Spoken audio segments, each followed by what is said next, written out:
Hi friends, मैं प्रविंदर कारी। Friends, आज की हमारी गेम है प्राग इंटरनेशनल चेस फेस्टिवल। जैसा कि आप न्यूज़पेपर में पढ़ ही रहे होंगे, प्रज्ञानंद और भारत के अरविंद चिदम्बरम दोनों ही बहुत अच्छा खेल रहे हैं। तो आज की जो हमारी गेम है फ्रेंड्स, वो है थर्ड राउंड की, अरविंद चिदम्बरम वर्सेस वाई, नहीं, वी वाई। चाइनीज नाम है, थोड़ा प्रोनाउंस करने में दिक्कत होती है। तो चलिए फ्रेंड्स, गेम को करते हैं शुरू। यहाँ D4 के साथ अरविंद चिदम्बरम ने शुरू किया। वी वाई का रिप्लाई यहाँ नाइट F6 से आया। C4 हुआ, E6, knight F3, D5, queen's gambit decline variation बन रहा है नाइट C3 के साथ। बिशप आया B4 स्क्वायर पर, नाइट हो चुका है पिन, तो क्वीन आई B3 स्क्वायर पर। बिशप के साथ जो करना है फटाफट करो। C5 किया, यहाँ बिशप पर डिफेंस हो गया। D टेक C5, उस डिफेंस को रिमूव किया गया, तो ब्लैक ने दूसरा डिफेंस लिया, नाइट को C6 स्क्वायर पर लेकर जाने का। चलिए ठीक है, बिशप आया G5 स्क्वायर पर, नाइट जरूर यहाँ पिन हो चुका है ब्लैक का। देखिए, एक मूव मुझे नजर आ रहा है, चूंकि नाइट यहाँ पर पिन है, तो क्यों ना यहाँ इस डी पॉन को आगे पुश कर लिया जाए। लेकिन ऐसा नहीं है कि बहुत एडवांटेज वाला मूव होगा। D4 अगर होता है तो यहाँ सीधे लॉन्ग साइड कैसल कर लो। पहले तो ये पॉन ही पिन हो जाएगा। दूसरा, अगर आप जाते हैं कुछ मेटल एक्सचेंज के लिए अब, तो कोई प्रॉब्लम वाली बात होगी नहीं। खैर, चलते हैं जरा गेम। यहाँ खेला गया क्वीन A5, और यहाँ बिल्कुल C3 स्क्वायर पर ज्यादा प्रेशर पड़ चुका है। तो क्या करें, बिशप टेक्स F6, पहले F6 स्क्वायर पर कुछ मेटल एक्सचेंज हुआ।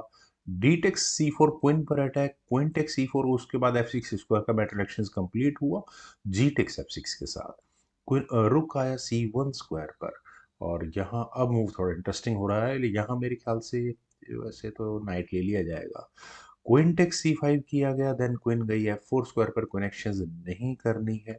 देन किंग आया E7 स्क्वायर पर, और देखिए, मैं वही ए पॉन अगर आगे पुश होता है तो मेटल एक्सचेंज करना ही पड़ेगा। खैर, पहले खेला गया G3 का मूव, E5, क्वीन पर अटैक, क्वीन गई E4 स्क्वायर पर, bishop takes E3, rook takes E3 ना करके यहाँ खेला गया बी टेक्स C3। तो बिशप E6, यहाँ इस A2 पॉन पर अटैक है।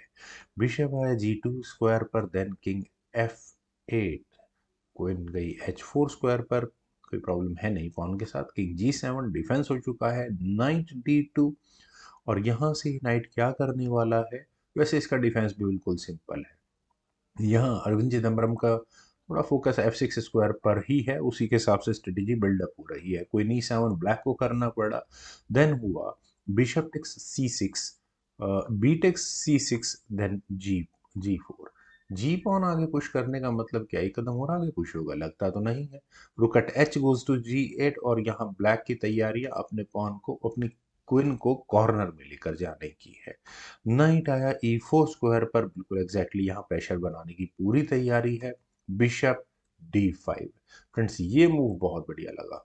आपने सीधा सीधा नाइट को ही पिन कर दिया है, और रुक पर अटैक बन रहा है। लेकिन उस सब के बावजूद भी यहाँ वाइट ने अपने नाइट को लिया G3 स्क्वायर पर। क्या मुझे बताने की जरूरत है क्यों? क्योंकि आप चाहें तो रुक को ले सकते हैं। मैं यहाँ पर आपकी क्वीन पर टारगेट लगाऊंगा सीधा सीधा। मान लेते हैं बिशप टेक्स H1 होता है, तो knight F5 check, forking king and queen. तो यहाँ खेला गया पहले किंग H8। ठीक है, उसके बाद यहाँ व्हाइट ने सीधा कैसल कर लिया है। बिशप टेक्स A2, चलिए फाइनली इस A2 पॉन को तो लिया गया। देन हुआ C4।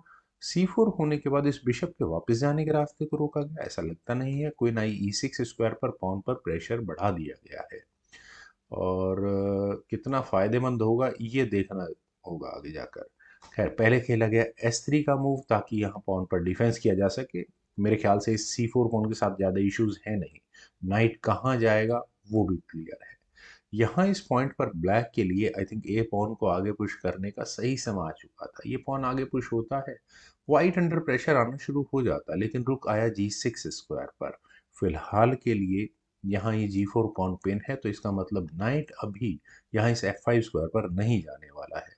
रुक तो आ सकता है D1 स्क्वायर पर। यहाँ बिशप टेक C4 ब्लैक चल सकता था, अब लिया जा सकता था क्या? क्योंकि अब आप यहाँ पॉन का डिफेंस कर चुके हैं। रुक से अगर यहाँ बिशप लिया जाएगा क्वीन को डिफ्लेक्ट कराने के लिए, तो F6 पॉन के साथ कोई इशू है नहीं। खैर, यहाँ खेला गया F5 का मूव, और फ्रेंड्स F5 होने के बाद जो मैंने अभी आपको डायरेक्शंस दिखाई, क्या वो अब जस्टिफाई होती हुई नजर आ रही है? एग्जैक्टली, अभी F पॉन था वहां पर। खैर, इस पॉइंट पर व्हाइट के लिए जस्ट एक्सप्लेनेशन के लिए मैं आप समझाना चाहूंगा, यहाँ रुक A1 जैसा मूव खेला जा सकता है। आप यहाँ सीधा सीधा एट्थ रैंक को चैलेंज कर सकते हैं बैक रैंक को। कैसे? अगर यहाँ बिशप बचाया ही जाएगा, अगर मगर का तो है ही नहीं, जिस मर्जी तरीके से बचाया जाए तो रुक टेक्स A7 होगा ही होगा, और अगले मूव में फोर्सफुली यहाँ रुक एक्सचेंज की बात होती है। और अगर ब्लैक यहाँ रुक टेक्स A7 के लिए जाएगा तो गेम में प्रॉब्लम्स कितनी बढ़ती है देखिए।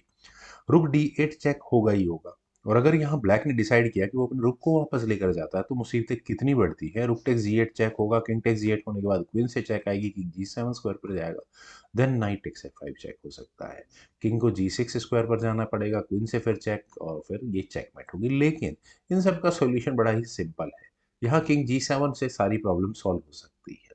पर चलते हैं अब जरा थोड़ा गेम पर। यहाँ F3 के ऑप्शन को चुना गया, कोई जरूरत नहीं है अभी जल्दबाजी करके यहाँ इस पॉन को लेने की। खैर, रुक गोज टू G8, रुक्स की बैटरी तैयार हुई और फिलहाल आपका जी पॉन कुछ ज्यादा ही अच्छे से पिन हो चुका है। रुक D8 के ऑप्शन को चुना गया, रुक एक्सचेंज की बात हुई, F takes G4, H takes G4, bishop takes C4, finally वो पॉन लिया गया, और यहाँ इस E2 पॉन पर डिफेंस भी है। Rook takes G8 check, rook takes G8, then king आया F2 स्क्वायर पर, बिशप फाइनली पहुंचा B5 स्क्वायर पर। फ्रेंड्स, ये बिशप अगर गेम की सिचुएशंस पता होती तो बिशप यहाँ ब्लैक जरूर अपना D5 स्क्वायर पर रखता। यहाँ मैं ऐसा क्यों कह सकता हूँ? वैसे चूंकि यहाँ वाइट ने अपने नाइट को लिया था E4 स्क्वायर पर, खैर नाइट E4 स्क्वायर पर तो गया था, लेकिन वाइट के पास अपने रुक को H1 स्क्वायर पर लाने की ऑप्शन फिलहाल के लिए ओपन हो चुकी है। नाइट E4 हुआ, नाइट के E4 स्क्वायर पर आने के बाद फ्रेंड्स यहाँ खेला गया किंग G7। क्या यहाँ इस एच पॉइंट को आगे नहीं यार, उसके बाद यहाँ प्रॉब्लम्स तो बढ़ती। खैर, रुक आया H1 स्क्वायर पर, फाइनली वो मूव खेला गया, किंग G6 हुआ, देन क्वीन आई E6 स्क्वायर पर, और यहाँ इस E5 पॉइंट को लेकर चेक देने की तैयारी है। ठीक है, क्वीन E6 और कोई डिफेंस है भी नहीं, क्वीन से चेक आई, किंग चला गया F8 स्क्वायर पर, देन क्वीन D2, और अगले मूव में क्या ये प्रॉब्लम वाला मूव हो सकता है देखेंगे। रुक आया G6 स्क्वायर पर, देन हुआ क्वीन D8 चेक, किंग आया, और सॉरी क्वीन बीच में लगी, और क्वीन के बीच में लगने के बाद फ्रेंड्स देखिए, क्वीन आया H4 स्क्वायर पर, और यहाँ पॉन को लिया जा सकता है क्या? अभी तक तो ऐसा कुछ है नहीं। H6 H पॉन आगे पुश कर दिया गया है, देन हुआ रुक D1, और अगले मूव में यहाँ इस क्वीन को पिन करने की तैयारी है। क्या करे? ज्यादा बेहतर है किंग G7, किंग की सेफ्टी ज्यादा जरूरी है। लेकिन यहाँ खेला गया क्वीन E6, और क्वीन के E6 स्क्वायर पर आने के बाद इस क्वीन का पीछा नहीं छूटने वाला। क्वीन D8 चेक, किंग हटा, G7 स्क्वायर पर फाइनली पहुंचा, देन हुआ रुक D6। रुक के D6 स्क्वायर पर आने के बाद फ्रेंड्स कहाँ ये क्वीन जाए? मेरे ख्याल से attack is the only defence. Queen C4, ये अच्छा मूव है, लेकिन आप एक चेक दे सकते हो, कुछ चेक्स भी दी जा सकते हैं। क्या सीक्वेंस बनेगा देखेंगे।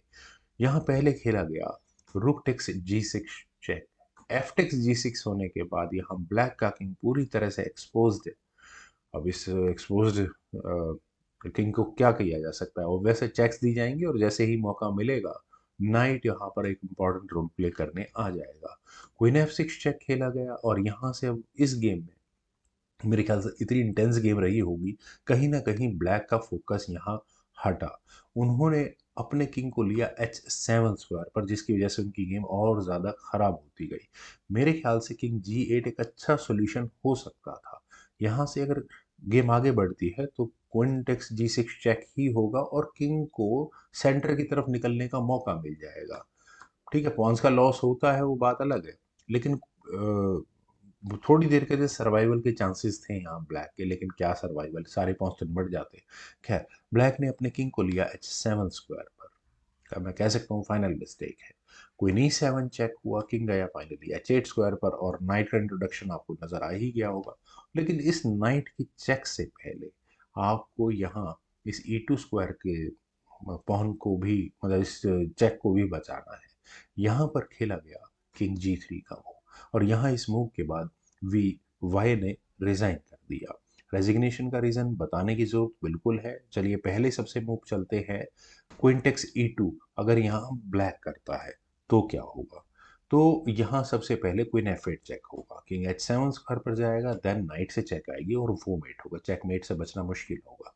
चलिए, तो फिर यहाँ से एक काम करते हैं कि ब्लैक के ब्लैक की क्वीन को वापस ले जाते हैं G8 स्क्वायर पर।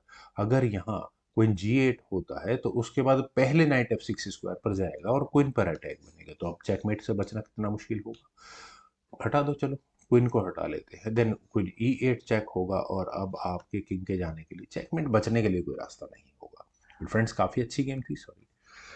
उम्मीद उम्मीद है आप सभी लोगों को भी जरूर पसंद आई होगी। तो आप लोग वीडियो को लाइक, शेयर, यूट्यूब चैनल को सब्सक्राइब प्लीज जरूर करें। कमेंट सजेशंस का मुझे बेहद इंतजार रहेगा। Thank you for watching, bye for now.